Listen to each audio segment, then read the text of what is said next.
How's it going, everyone, and welcome back to another Rise recap. This time it's all about Season 1, Episode 3, titled What Flowers May Bloom. So let's break it down. Tracy and Lou are once again in conflict, and yes, it has to do with the budget and Lou's vision again. For some reason, Lou thinks he's got nothing holding him back from creating the vision he has in his head for this musical, which includes the fusion of modern and Victorian, and an updated version of Spring Awakening, bringing their own town into this thing with elaborate sets and costumes. Well, his vision does get some people excited, like Denise, Gwen's mother, who was inspired to sketch out some costumes, and also Maashous, who was excited to run lights for the musical. Well, there are parts of Lou's vision that are great, but he still has his head in the clouds, which Tracy reminds him of because, they have a budget of like $950. Lou continues to brush her off and rant about his vision until she finally gets real with him about how the theater is her family and life, how he stole the job she was qualified for, and how Lou is being selfish because, of his vision. And she brings up the elephant in the room, which is that he knew he'd be stirring the pot by giving Simon the role that he did, and that's the reason Simon is leaving.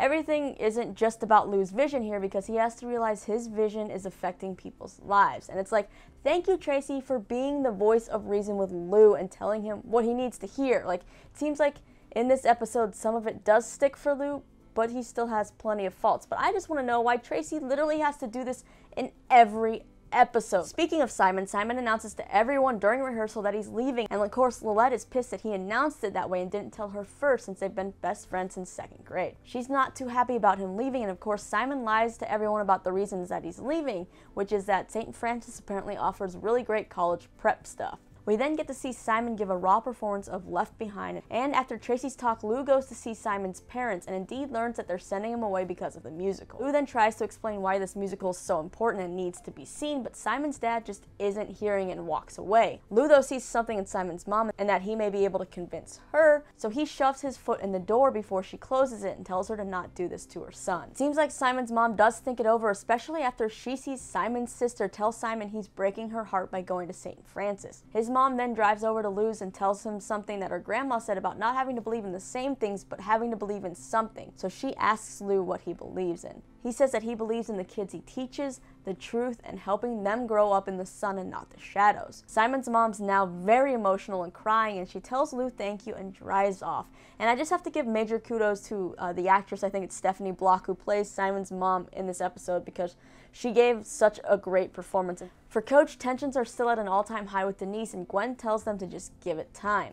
It seems like he's trying to, but he also still very much is thinking about Vanessa, Lillet's mom. So much so that he goes to see her at work and gives her a phone case because he saw it and thought of her. And then they both apologize to each other for what's going on and how it started. After Vanessa has a conversation with Lillet and realizes that what she's been doing has caused Lillet to have a certain view of men, Vanessa realizes she needs to be a better role model for Lillet. So she goes to the football field and tells the coach how she cares a lot about him, but she's a different person when she's with him. She needs to be a better role model and teach Lillet that not all men are users, and that starts with her calling it quits with him. Speaking of Lillet, she of course has this view now on guys after seeing Robbie kiss a girl at the end of the last episode. She's now giving him the cold shoulder, and he has no idea why. All he wants to do is run lines, but she keeps saying no. Vanessa hears from her coworker about how cute Lillet and Robbie were at the diner when they were, running lines together. So when Vanessa brings it up to Lillet at home, Lillet says it was nothing, and she's learned to not believe in fairy tales or that a guy like Robbie could care about a girl like her. Well, Robbie ends up leaving Lillet a note in her locker asking to run lines again and to check yes or no. And honestly, I know we used to do that in grade school, but do kids still do that these days? It's still kind of a sweet gesture.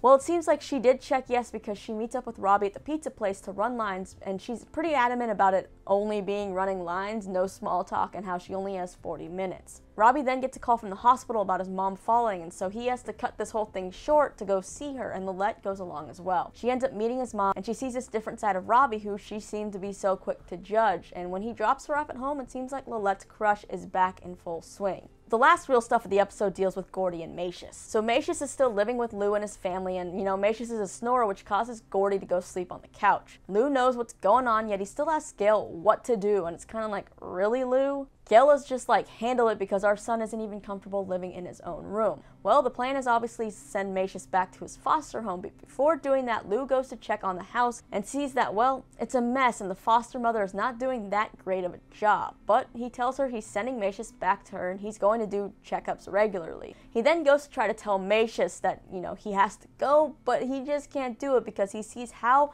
excited Maashous is to work on the show. Instead, Lou just asks Maashous to be the lighting designer as well, well, and honestly, we all know that it's partly because Lou has no idea how to work the lights and probably there's no budget to actually hire someone real, so he can just pawn it off on this kid. But Maashous does seem pretty excited about this opportunity. Now after school, when Lou comes home, he finds Gordy eating alone on the couch, and the rest of the family and Maashous are out eating on the deck and laughing together. Maashous had a conversation with Gail earlier in the day where she asked him about his foster life, and she mentioned these deck lights that they haven't had a chance to put up. Well, Maashous took it upon himself and enlisted Lou's daughters to put up the lights, and yep, it seems like Gail's had a change of heart and tells Lou that they can't send Maashous back. As for Gordy, he's still working his butt off for Coach, pulling double duty as equipment manager basically, and it seems like he has his eyes on Gwen as well, which will prove to be interesting as a romance given their parents' rivalry if it happens. Gordy ends up asking Coach one day if they can just skip all this stuff and get to the part where he talks about his feelings, says he's sorry and that it'll change because he doesn't see what the point of all this,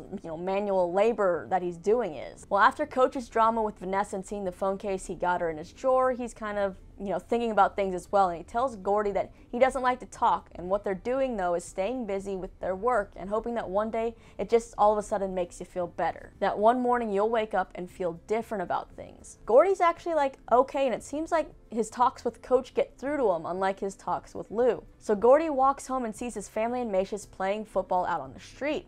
Maashous asks Gordy to join them, and surprisingly, Gordy says yes, so it seems like maybe Coach is actually really getting through to Gordy and he will make a change. And that pretty much wraps up the main events of this episode. I still don't really get how Lou could be so blind to what's going on with his son. I mean, okay, so he's not exactly blind because he does know Gordy has problems, but it doesn't seem like Lou's really putting an effort in to connect with Gordy on any level or to make things better or to help him. Instead, the only person that seems to get through to Gordy is his coach. And I guess, though, this has been going on so long that maybe Lou and Gail have just given up. But it seems like this is the time when Gordy really needs them the most. And it seems like Lou is just spending all his energy on other kids that aren't his, like Maashous and Simon, which is not a bad thing, but Lou just has to learn how to balance it all. Now let's take a look at what's in store for the next episode. I'm having a party at my house. Do you want to come? Cool.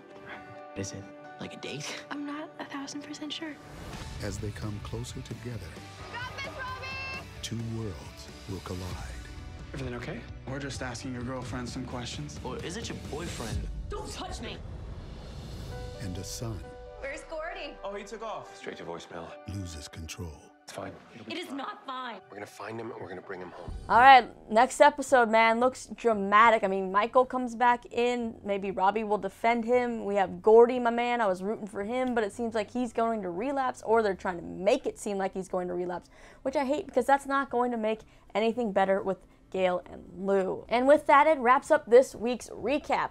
Let me know all your thoughts about this episode down in the comments. What were your favorite and least favorite moments? Which character storyline you're looking forward to the most?